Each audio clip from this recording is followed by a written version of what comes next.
بسم الله الرحمن الرحيم الحمد لله رب العالمين والصلاة والسلام على أشرف المرسلين سيدنا محمد وعلى آله وأصحابه أجمعين اللهم اشرح لي صدري ويسر لي أمري واحلل عقدة من لساني يفقه قولي اللهم علمنا ما ينفعنا وانفعنا بما علمتنا وزدنا علما اللهم لا سهل إلا ما جعلته سهلا وأنت تجعل الحزن إذا شئت سهلا بقدرتك يا أرحم الراحمين السلام عليكم ورحمة الله وبركاته محترم aziz jamoat Alloh bosgan qadamlarimizga ajr va hasanat yozsin.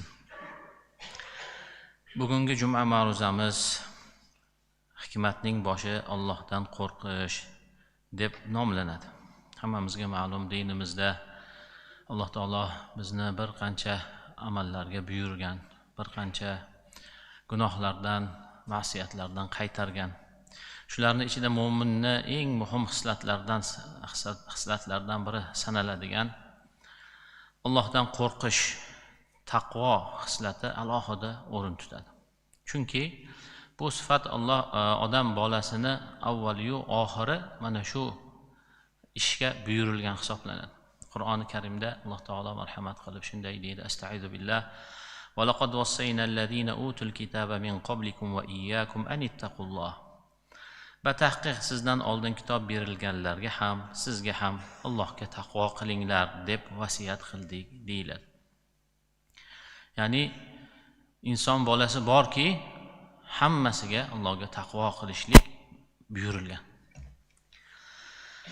Shu bilan birgalikda Qur'oni Karimda mo'min musulmonlarga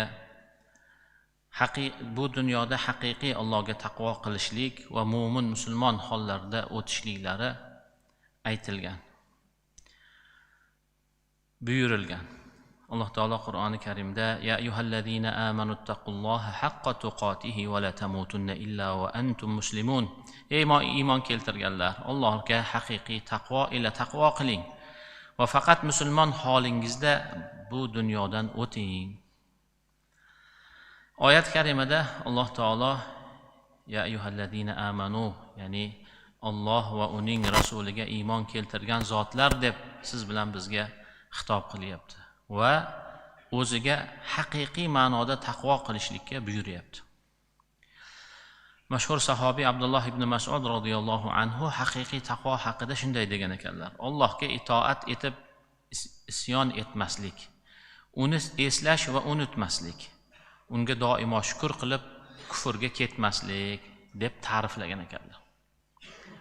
Demak, musulmon kishi haqiqiy taqvo qilaman desa, ana shu Abdulloh ibn Mas'ud radhiyallohu anhuni tavsiyalariga amal qilishlik kerak. Allohga doimo itoatda bo'lishlik kerak. Alloh asrasin isyonga ketmasligi kerak. Alloh taoloni doimo yodida tutishi kerak. Esidan chiqarmasligi kerak. Va bergan ne'matlariga shukrni ado qilib, kufrga hech ham qo'l urmasligi yoki kufr qilmasligi kerak bo'ladi. Albatta, Allohga taqvo qilish hamma yaxshiliklarning kaliti, najotning eshigi va bizga vasiyat qilingan ishlarning eng muhimi hisoblanadi. Qur'oni Karimda taqvo so'zidan olingan, ya'ni taqvo o'zagidan yasalgan kalimalarning soni 43 ta ekan. Taqvo so'zi lug'atda saqlanish, shariatda esa Allohga ibodat qilish orqali uning azobidan saqlanish shariatni ta'rifida ana shunday bayon qilingan. Ibodatdagi taqvo nima bo'ladi desa, amallarni ixlos bilan bajarish bo'ladi. Gunohlarga, ya'ni gunohlardan taqvo qilish nima bo'ladi desa, gunohlarni tark qilish va ulardan ehtiyot bo'lish bilan amalga oshiriladi. Albatta, taqvo, Allohga taqvo qilishlik insonni yaxshilikka va to'g'rilikka yo'llaydi. Shu bilan birgalikda kishi taqvosi sababidan ilm, fahm, farosat va basirat, ya'ni qalb ko'zini ochilishiga erishadi. Bu haqda Qur'oni Karimda Alloh taolo shunday marhamat qiladi: يا أيها الذين آمنوا إن تتقوا الله يجعل لكم فرقانا ويكفر عنكم سيئاتكم ويغفر لكم والله ذو الفضل العظيم. Ey iymon keltirganlar, agar Allohga taqvo qilsangiz, sizga haqni botildan ajratuvchi furqon beradi. Sizning gunohlaringizni yuvib mag'firat qiladi. Alloh ulug' fazl egasidir. Ya'ni Alloh taolo bu oyat karimada siz bilan bizga taqvodor kishiga Alloh taolo haqni botildan, yaxshini yomondan ajratadigan, farqlaydigan hidoyat, nur berishligini bayon qilyapti. Shu bilan birgalikda taqvodor insonni gunohlarini kechishligi, mag'firat qilishligini bayon qilyapti. Albatta bu eng katta yutuq. Musulmon kishini doimo hayolidagi, dunyo va oxiratdagi maqsadi ana shu Alloh taoloning rizoligi, uni mag'firatiga noil bo'lishlik. Eng katta yutuq mana shu. Taqvo shunga sabab bo'lar ekan. Va Alloh taolo boshqa ne'matlarni ham, boshqa yaxshiliklarni ham taqvodor insonlarga doimo ziyodasi bilan ato qilar ekan. Payg'ambarimiz sollallohu alayhi vasallam hayotimizning hamma jabhasida Allohga taqvo qilishlikka buyurganlar. Ya'ni Allohga itoat qilishlikka, Rasululloh sollallohu alayhi vasallamga itoat qilishlikka targ'ib qilganlar. Mana shu targ'iblarni jumlasidan avvalo ishboshilar va rahbarlarga itoat qilishlik ham taqvodan hisoblanadi. Payg'ambar sollallohu alayhi vasallam hadis sharifda usikum bi taqvallohi was sam'i wat ta'a va in ta'ammara alaykum 'abdun fa innahu man ya'ish minkum fasayara ikhtilafan kaseera. Allohga taqvo qilingiz va rahbarlarga quloq tutib itoat etishingizni vasiyat qilaman. Allohga taqvo qilishni va rahbarlaringizga quloq tutib itoat etishingizni tavsiya qilaman, vasiyat qilaman. Agarchi sizga bir qulni rahbar qilinsa ham itoat qiling. Sizdan kim uzoq yashasa ko'p ixtiloflarni ko'radi deb marhamat qildilar Rasul akram sallallohu alayhi vasallam. Imom Abu Dovud, Imom Termiziylar sunanlarida rivoyat qilishgan. Ya'ni bu hadis sharifdan ko'rinib turibdiki, rahbarlarga itoatsizlik kelajakda ko'p ixtiloflarga sabab bo'lishi mumkin. Rasululloh sollallohu alayhi vasallamni sizlardan uzoq umr ko'rganlaringiz ko'plab ixtiloflarni ko'radilar deganlari shunga ishora bo'ladi. Islom tarixini ko'radigan bo'lsak ham rahbarga itoatsizlikdan musulmonlar birinchi zarbani yeyishgan. Zarbaga uchrashgan. Uhud tog'ida Rasululloh sollallohu alayhi vasallam kamonchilarga Uhudni lozim tutishlikni buyurdilar. Qanaqa holat bo'lishidan qat'iy nazar. Lekin ana o'sha paytda rahbarning aytganiga itoat qilinmaganligi sababi musulmonlar islom tarixida birinchi zarbaga uchrashdi. Albatta Uhud jangida shahidlar bo'ldi, boshqa bo'ldi. Jang to'laligicha mag'lub bo'lib yutqizilmasa ham birinchi zarbaga sabab bo'ldi ana shu narsa. Demak, rahbarlarga doimo itoatli bo'lishlik kerak. Albatta itoat deganda shariatning doirasidagi amrlari nazarda tutiladi har doim. Bugungi kunda mana shu rahbarlarga itoat borasida bizda ham ba'zi bir kamchiliklar bor. Xususan mana shu narsani paydan bo'lgan insonlar ham bor. Doimo qanaqadir muammolarni, qanaqadir bir ko'ngilsiz narsalarni gapirib, xalq bilan rahbarlar o'rtasidagi munosabatni buzilishiga sabab bo'ladigan insonlar bor. Bu narsada albatta ehtiyot bo'lish kerak. Bu narsa fitnaga aylanib, katta muammolarga aylanib ketish ehtimoli bor. Bo'lib ham bugungi kunda hammamiz ko'rib turibmiz fitnalarni qanaqa urchiganini. Fitna qilish juda oson bo'lib ketdi. Uning uchun birov bizni ichimizga kelishi ham shart emas. Bu axborot vositalarining rivojlanishi ham yaxshilikka, ham mana shunday ishlarga katta imkoniyat ochib beryapti.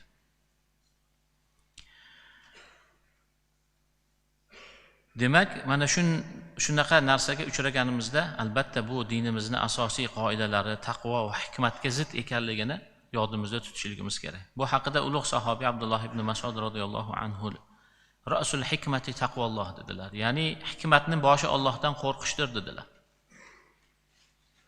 Allohdan qo'rqilgan ishda har bittasida inshaalloh hikmat bo'ladi degan. Ikkinchi masala, oilaviy munosabatlarda bag'ri keng bo'lish, oilani saqlab qolishga harakat qilish ham taqvodan hisoblanar ekan. Anas ibn Molik radhiyallohu anhu dan rivoyat qilinadi. Zayd ibn Horisa ayollardan shikoyat qilib Nabiy sallallohu alayhi vasallamning oldilariga keldilar. Nabiy sallallohu alayhi vasallam ittaqillaha va amsik alayka zawjak. Allohga taqvo qil, ayolingni o'zingda ushlab qol deb buyurdilar. Imom Buxoriy rivoyat qilganlar. Demak, ayollar borasida ham taqvo qilishlikka, oilada bag'ri keng bo'lishlikka buyurilganmiz. Boshqa bir hadis sharifda Rasululloh sallallohu alayhi vasallam ittaqulloha fin nisa'i fa innakum akhadtumuhunna bi amanillah. Ayollar borasida Allohdan qo'rqinglar, taqvo qilinglar, chunki siz ularni Allohning himoyasi bilan oldingiz deb marhamat qiladilar. Imom Muslim rivoyat qilganlar. Demak, ayollar bilan oiladagi munosabatda taqvo ham yaxshilikka sabab bo'ladi. Uchinchisi, farzandlarning o'rtasida adolat qilishlik. Ularni moddiy va ma'naviy tomondan teng ko'rishlik ham taqvo hisoblanadi. Bu haqida Rasululloh sallallohu alayhi vasallam ittaqulloh wa'dilu bayna awladikum. Allohga taqvo qilinglar, farzandlaringiz orasida adolatli bo'linglar deb marhamat qildilar. Muttafaqun alayhi hadis. Farzandlarning o'rtasida adolat qilmaslik ota-onaning vafotidan keyin ana shu tug'ishganlarning orasida muammo kelib chiqishiga sabab bo'lib qoladi ba'zi bir holatlarda. Mol mulk talashib, meros talashib ota-onasidan keyin yuz ko'rmas bo'lib ketishligiga sabab bo'lib qoladi. Tiriklik vaqtida adolat qilmasa. Alloh taolo Yunus surasida taqvodorlar o'zining do'stlari ekanligini bayon qilib, shunday deb marhamat qiladi. Ala inna awliya Allohi la khawfun alayhim va la hum yahzanun alladhina amanu va kanu yattaqun lahumul bushra fil hayatid dunya va fil akhirah la tabdila li kalimatillah zalika huval fawzul azim. Ogoh bo'ling, kim Allohning do'stlariga xavf yo'qdir va ular xafa ham bo'lmaslar. Ular iymon keltirganlar va taqvo qilganlardir. Ularga hayoti dunyoda ham oxiratda ham xushxabar bor. Allohning so'zlarini o'zgartirish yo'q. Ana o'sha ulug' yutuqdir. Ya'ni bu oyat karimadan ma'lum bo'ladiki, Allohga iymon keltirgan va unga taqvo qilgan insonlar Allohning do'stlari bo'lishadi. Ana shunday sharafga noil bo'lishadi. Va ular uchun bu dunyoda ham oxiratda ham xushxabar bo'ladi.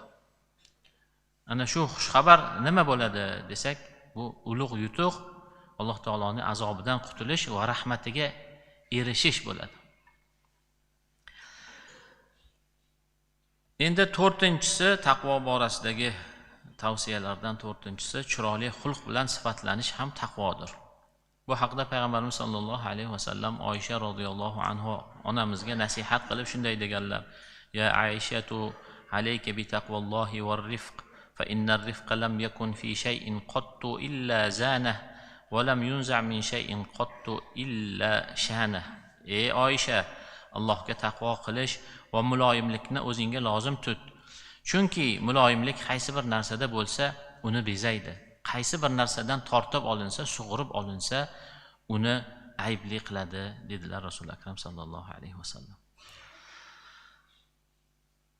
Albatta Alloh taolo taqvodor bandalarni oxiratda ham go'zal mukofotlaydi. Ularga go'zal mukofotlarni tayyorlab qo'ygan. Bu haqida o'zi marhamat qilib, masalul jannati allati wa'idal muttaqun tajri min tahtiha al-anharu ukuluha da'imun wa dhilluha tilka uqbal ladina taqaw wa uqbal kafirina an-nar.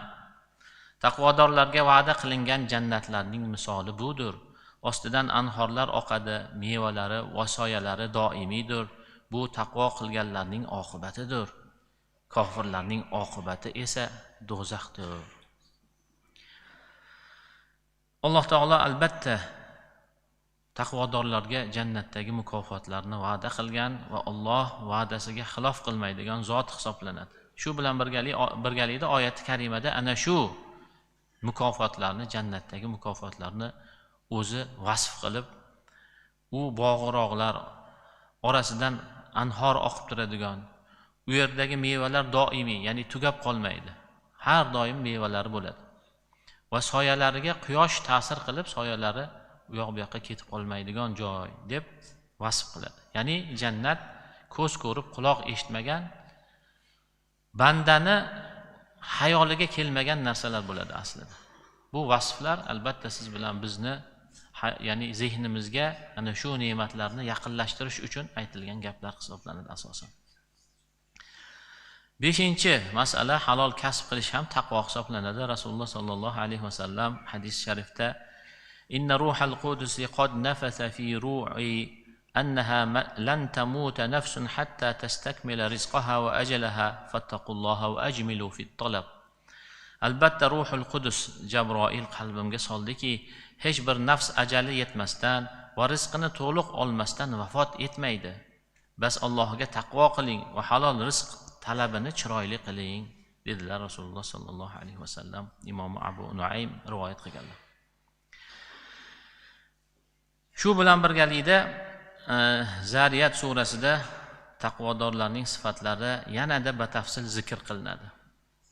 Alloh taolo innal muttaqina fi jannatin wa uyun akhidina ma atahum robbuhum innahum kanu qabla zalika muhsinin kanu qalilan minal layli ma yahja'un wa bil ashari hum yastaghfirun wa fi amwalihim haqqun lis-sa'ili wal mahrum. Albatta taqvodorlar jannatlar va buloqlardadirlar. Robbilari bergan narsalarni oluvchidirlar. Chunki ular bundan oldin ihson qiluvchilardan bo'lganlardir. Ular kechalari oz uxlar edilar va ular saharlarda istig'for aytar edilar. Va mol va mulklarida so'rovchi va bechoralarning haqqi bordir deydi. Demak, taqvodor insonlar jannatda, buloqlarning oldida Allohning bergan mukofotlarning ichida bo'ladilar.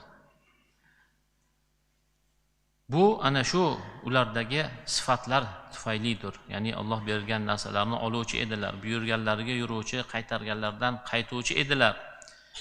Va ular ihson qiladigan insonlar edi. Kechasi oz uxlab, sahar tonglarda Allohga istig'for aytadigan bandalar edilar. Biz ham taqvodor bo'lamiz desak, mana shu sifatlar bilan sifatlanishligimiz kerak bo'ladi. 6-si taqvo odamlarning Alloh taolo huzuridagi martabasini belgilaydigan mezon hisoblanadi. Qur'oni Karimda ya ayyuhallazina amanu ya ayyuhan nasu inna khalaqnakum min zakarin wa untha wa ja'alnakum shu'uban wa qabaila lita'arafu inna akramakum 'indallahi atqakum innalloha alimun khabir.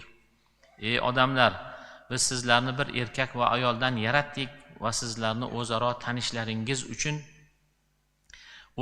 tanishishlaringiz uchun xalqlar va qabilalar qilib qo'ydik. Albatta Allohning huzurida eng karamliligingiz eng taqvodoringizdir. Albatta Alloh biluvchi va xabardor zotdir deydi. Demak, Allohning oldidagi insonning martabasi uni taqvosi bilan belgilanadi. Rasululloh sallallohu alayhi vasallam hadis sharifda ham buni ko'p marta bayon qilganlar. Arabiyni ajamiydan, qizilni oqdan farqi yo'q. Modomiki faqatgina taqvo bilan deydilar. Ya'ni musulmon bandalarning ichida ularni fazilatini va ularni martabasini belgilaydigan narsa taqvo hisoblanadi. Millat, badanini rangi, tilini farqi hech qanday bir ta'sir qilmaydi.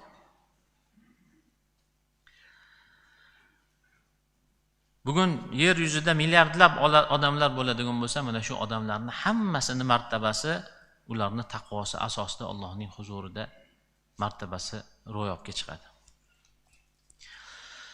Taqvo deganda albatta har bir amalda Allohdan qo'rqish nazarda tutiladi.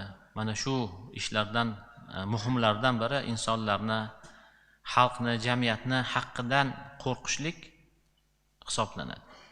Bugungi kunda jamiyatni haqqini botil yo'l bilan yeyishlik eng keng tarqalgan muammolardan biriga aylanib qoldi. Xalqning mulkini o'zlashtirish, jamiyat uchun zarur bo'lgan to'lovlarni, soliqlarni vaqtida bajarmaslik, yashirin iqtisodiyot kabi masalalar ana shu Allohga ko'pchilikni haqqidan qo'rqish borasida qo'yilayotgan kamchiliklardan hisoblanadi. Bu narsani ko'pchilik anglamasligi mumkin. Ya'ni bu qilinayotgan ishlar xalqqa, musulmonlarga katta zarar yetkazayotganligini ko'pchilik tushunmasligi mumkin. Lekin hisob kitoblarga qaraladigan bo'lsa, oxirgi yillarda yashirin iqtisodiyot sababli davlatni byudjeti 30 trillion so'm zarar ko'ribdi. Yani bu juda katta narsa. Juda katta narsa. Har bitta qilayotgan odam o'zinikini kichkina sanashi mumkin, lekin bu narsa to'planib juda katta narsaga aylanib ketadi. Bu mablag' nima bo'lishi mumkin edi? Bu mablag' maktab, bog'cha, shifoxona qurilishiga, obod bo'lishligiga yurtni, nogironlar, ehtiyojmandlarga nafaqa, moddiy yordam bo'lishi mumkin edi. Shuning uchun bunaqa ishlarda, mas'uliyatlarda musulmon kishi sergak bo'lish kerak. Birovni haqqidan hazar qilishligi kerak. Shu bilan birgalikda o'zimiz ishlatib turgan Alloh bergan ne'matlar, elektr energiyasi, gaz, suv to'lovlarini ham vaqtida ado qilishligimiz kerak. Bu narsalar ne'mat. Yarim soatga elektr o'chib qolsa, holimiz nima bo'lishligini o'zimiz bilamiz. Alloh bizga shu ne'matni berib qo'ydimi, uni haqqini go'zal ado qilishligimiz kerak bo'ladi. Bu ishlarda bahona qilib, har xil vajlarni qilib to'lovlarni amalga oshirmaslik musulmon kishiga yarashadigan holat emas. Xususan bu narsalarning bir qismi ana shu xalqni ichidagi ehtiyojmandlarni haqqi egalligini esimizdan chiqarmasligimiz kerak. Shu bilan birgalikda oddiy fuqaro sifatidagi mas'uliyatimiz bilan birgalikda mansabdor, bizning ishimizda davlatning xizmatida ishlaydigan azizlarimiz bor, aka-ukalarimiz bu yerda. Ularga ham eslatib o'tamizki, mana shu xalqni xizmatida turgan, mas'uliyatda turgan odamlar o'zini mas'uliyatlariga yaxshi e'tibor berishliklari kerak. Mas'uliyatlarda kamchiliklar ana shu xalqni haqqiga zarar yetkazish ehtimoli bor. Chunki bu narsalar hammasi jamiyatni, xalqni mulki hisoblanadi. Bu yurtimizda yashab turgan hamma insonning haqqi hisoblanadi. Xususan ehtiyojmand oila, nogiron, yetimlarni, keksalarning haqqi bor. Shuning uchun e'tiborli bo'lishligimiz, vazifalarimizni go'zal ado qilmoqligimiz, unda bir bee'tibor bo'lib, bepisand bo'lishligimiz ana shunday narsalarga sabab bo'lib qolishligini esimizdan chiqarmasligimiz kerak. Bu haqida Havla binti Amr radhiyallohu anha hadis sharifda Rasululloh sallallohu alayhi vasallam shunday deganlarini rivoyat qiladilar. Inna rijalan yatakhawwaduna fi malillahi bighayri haqq falahumun naru yawmal qiyamah. Ba'zi bir odamlar Allohning mulki, jamoat pullariga xiyonat qiladilar. Qiyomat kuni ular jahannamga ravona bo'lishadi deydilar. Alloh asrasin. Ko'pmi, ozmi e'tiborli bo'lishlik kerak. Chunki bu hammasi hisob kitobli narsa, bilasizlar. Bu dunyo hammasi hisob kitobli. Oxiratda zarracha narsaga ham Alloh taolo hisob kitob qiladi. Ehtiyot bo'lishlik kerak. Bu narsani doimo zehnimizda tutishligimiz kerak. Qur'oni Karimda Alloh qattiq ogohlantirib, ey iymon keltirganlar, bir-birlaringizni, mollaringizni botil yo'l bilan yemanglar deb siz bilan bizni ogohlantirgan. Xalqimizda azaldan halollik fazilat sifatida qadrlanib kelgan. Bu fazilat barcha sohaga fayz, baraka, farovonlik olib keladi. Bu tajribadan, hayotdan ma'lum hammamizga. Shu bois har bir inson bu narsaga e'tiborli bo'lishlik kerak. Xususan bugungi kunda halollik vaksinasi degan bir ibora ishlatilyapti. Muhtaram prezidentimiz ham bu narsani gapirib o'tyaptilar. Ana shu bilan har bir inson emlanishi kerak. Bu nima bilan bo'ladi? Qonun qoidalarga amal qilishlik bilan va islom dinining ta'limotlariga mos ravishda hayot kechirish orqali amalga oshiriladi. Qonun qoidalar muhim hisoblanadi bu borada. Lekin qonun qoidalarning o'zi har doim ham kifoya qilmaydi. Shuning uchun shariatni qonun qoidalariga, dinning ta'limotlariga ham amal qilishligimiz kerak bo'ladi. Buning uchun Allohdan qo'rqish, taqvo qilish hissini insonlarda tarbiyalash kerak bo'ladi. Biz o'zimizda bu hislatlarni o'zimizni o'zimiz isloh qilib tarbiyalash bilan birgalikda bu yerdagi hammalarimiz deyarli oila boshliqlari hisoblanamiz. Oilamiz oldidagi vazifamiz ham ularni ana shunday qilib farzandlarimizni, ahli ayollarimizni ta'lim tarbiya berishlik bizning zimmamizdagi burchimiz, omonat hisoblanadi. Buni ixlos bilan ado qilishlikka harakat qilishligimiz kerak. Farzandlarimizni iymon e'tiqodli, yaxshini yomondan, halolni haromdan ajratadigan qilib tarbiya qilishligimiz kelajakda ularda ana shu Allohdan qo'rqish, taqvo hissini, malakasini hosil bo'lishligiga asos bo'ladi. Tarbiya, ta'lim borasida albatta farzandlarimizga o'zimiz birinchi o'rnak bo'lishligimiz kerak. Biz gapimiz boshqa, ishimiz boshqa bo'ladigan bo'lsa, u gapirgan gapimizni, bergan ta'limimizni, tarbiyamizni foydasi bo'lmaydi. O'zimiz bu narsaga amal qilib, bolalarni yoshligidan halol hayot kechirishlikka, Allohdan qo'rqishlikka, Alloh taolo doimo ko'rib turganligini his qilish bilan voyaga yetishligiga harakat qilishligimiz kerak. Farzandlarimizni yoshligidan ilmga muhabbatli qilishligimiz kerak, mehnat qilishga o'rgatishligimiz kerak. Ne'matlarni qadriga yetishligini o'zimizni misolimizda bir ko'rsatib, ularga ta'lim berishligimiz kerak. Shunda farzandlarimiz inshaalloh odobli, ilm ma'rifatli, xalqqa sadoqatli, musulmonlarga foydasi tegadigan insonlar bo'lib voyaga yetishliklari inshaalloh ro'yobga chiqadi. Albatta bu borada onalarni, ya'ni ahli ayollarimizni o'rinlari beqiyos. Erkak kishi ko'chada ko'proq yuradi, lekin ona farzandi tarbiyasida doimo birga bo'ladigan inson. Shuning uchun ayollarimizni salohiyatli, ta'lim tarbiyali bo'lishligi farzandlarimizni ta'lim tarbiyali bo'lishligida muhim o'rin tutadi. Shu bilan birgalikda qizlarimizni tarbiyasiga ham alohida e'tibor berishligimiz kerak, chunki kelajakda ular ona bo'lishadi. Mana shu ummatni farzandlarini tarbiya qiladigan asosiy insonlar bo'lishadi. O'g'il boladan ko'ra qiz bolaga ko'proq e'tibor berish kerak, chunki qiz bola o'g'il bolaga o'xshab o'zi borib bir narsani o'qishligi, bir ishni amalga oshirishligi odatda qiyin bo'ladi. Qiz bola doimo ko'makka muhtoj bo'ladi, himoyaga muhtoj bo'ladi va chiroyli muomalaga muhtoj bo'ladi. Ahli ayollarimiz qizlarimizni ta'lim tarbiyasi uchun imkon darajasida sharoit yaratib, ularning hojatlarini qondirish bizlarni hammamizni ota sifatida, oila boshlig'i sifatidagi vazifamiz hisoblanadi. Inshaalloh ular ta'lim tarbiyali, axloqli, odobli, diyonatli bo'lishadigan bo'lsa, kelajak avlod ham ana shunday tarbiya topadi. Shuningdek, bugungi kunda mana suhbatning boshida ham aytib o'tdik, axborot texnologiyalari vositalari juda rivojlanib ketdi. Bugungi kunda axborot vositalarisiz hayotimizni tasavvur qilish juda qiyin bo'lib qoldi. Demak, farzandlarimizni ham mana shu sohalarga yo'naltirishligimiz kerak. Chunki jamiyatni, musulmonlarni bu sohadagi ehtiyojlarini qondiradigan, ehtiyojlarini qoplaydigan mutaxassislarni yetkazib chiqarishlik butun musulmon jamiyatini vazifasi hisoblanadi. Musulmon jamiyatini gardanidagi farzi kifoya bo'ladi. Bir qancha insonlar shuni amalga oshirsa, butun jamiyatdan soqit bo'ladi. Agar hamma beparvo bo'lib, kamchilikka yo'l qo'yadigan bo'lsa, butun jamiyat gunohkor bo'lib qoladi, Alloh asrasin. Shuning uchun bugungi kunga mana IT deymiz, axborot texnologiyalari, xususan sun'iy intellekt degan narsa bugungi kunda juda rivojlandi. Davlatlar juda katta mablag'larni ajratib, buni rivojlantirishga harakat qilishyapti. Chunki borib oddiy bir do'konni yoki bir boshqa joyni boshqaruvi ham mana shu narsaga o'tib ketish ehtimoli juda katta. Bugungi kunda katta tizimlar, masalan transport qatnovlari ham bugungi kunda mana sekin-sekin mana shu sun'iy intellekt boshqaruviga o'tkazilyapti.